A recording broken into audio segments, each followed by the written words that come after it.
Welcome to Raaonline program. So I am Dr. Vasant and today we'll discuss on organophosphorus toxicity.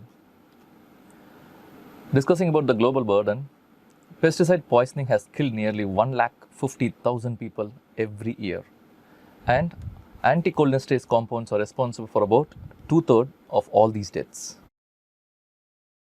Himself, Mr. Clermont, in 1854 was the first person to make a first compound in organophosphorus, that is tetraethyl pyrophosphate. It's after 80 years that the Lang and team found out that choking and blur division was associated with these kind of phosphofluoride compounds. Once the adverse effect is found in the warfare era, Skadrer in Germany started producing lot of biofare warfare equipments along with this, including the Paratheon, Soman, Taboon and stuff.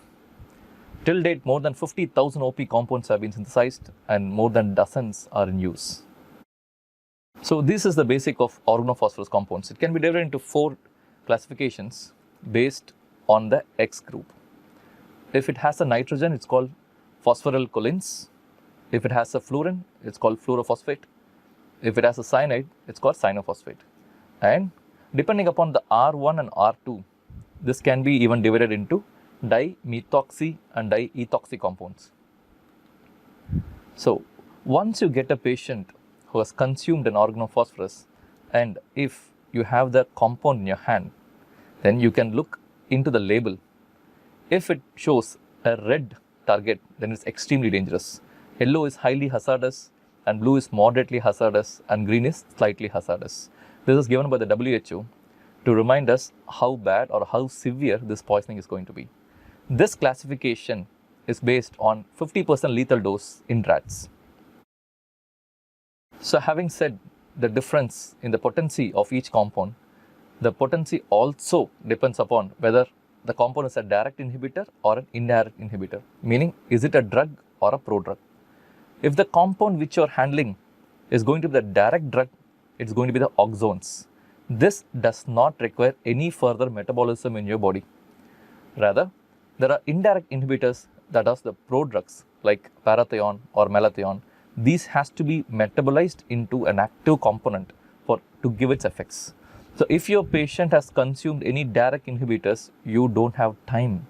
You need to act really fast. Or if they have consumed any indirect inhibitors, there is some time for these drugs to convert into the metabolite and start its actions. So that metabolism is none else than the desulfuration that happens in the intestinal mucosa and liver.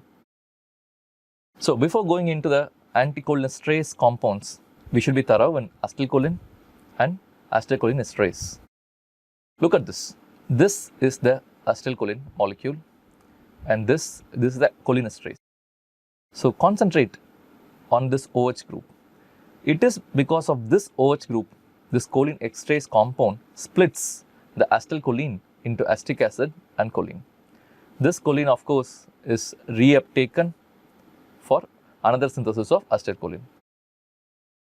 So in our body, there are 2 different types of acetylcholinesterases. One is found in the nervous tissue, skeletal muscle, erythrocyte. These carry the same similar gene.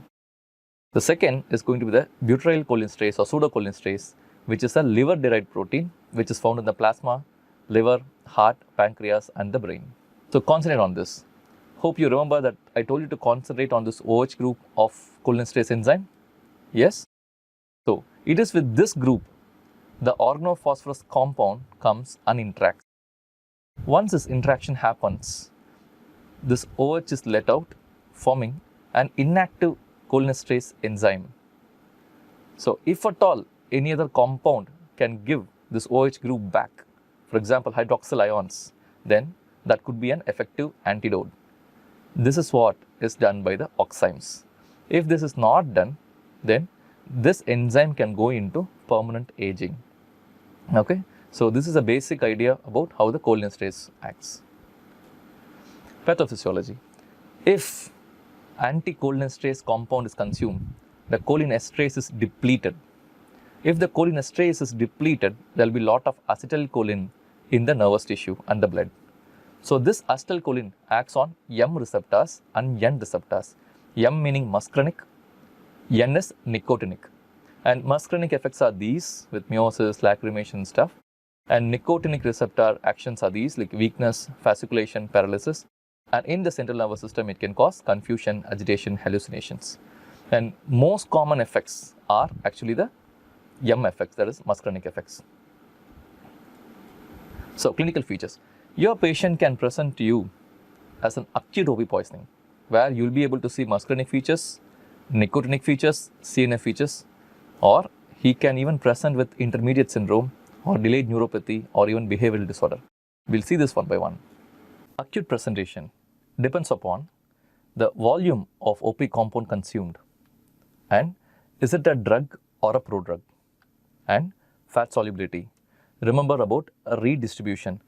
If the compound consumed has high lipophilic activity, once it starts to redistribute, this patient can have symptoms again and again, but initial symptom may be less. And the potency. Hope you remember the WHO classification, which tells you about the red, yellow, blue, and green. So this is a grading of the clinical severity. So a patient, if the cholinesterase enzyme is inhibited more than 40%, only then they'll have this muscarinic symptoms. If it's more than 40% inhibited, then you will start getting the nicotinic symptoms. If it's very severe, then fasciculation, coma, and convulsions can also proceed. So the most common symptom in OP poisoning is the muscarinic, and we have some mnemonics for this, which is called as sludge or the dumbbells. Salivation, lacrimation, urinary incontinence, diarrhea, gastrointestinal cramps, emesis, or dumbbells like diarrhea, urination, meiosis, bronchospasm, bronchoria, emesis, lacrimation, salivation.